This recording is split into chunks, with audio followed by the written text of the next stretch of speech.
నమస్కారం న్యూస్ 24 తెలుగుకు స్వాగతం. నా పేరు శ్రీ సౌజన్య. వార్తల్లోని ముఖ్యాంశాలు చూద్దాం.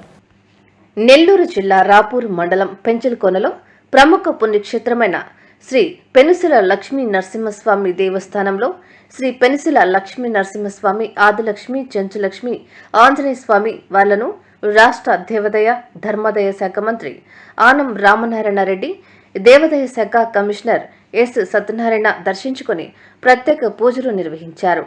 వారికి ఆలయ అర్చకులు ఆలయ మర్యాదలతో పూర్ణ కుంభంతో స్వాగతం పలికి దర్శనం చేయించి వేద ఆశీర్వచనాలు అందించి స్వామి అమ్మవార్ల చిత్రపటాన్ని బహుకరించి తీర్థ ప్రసాదాలు అందించారు.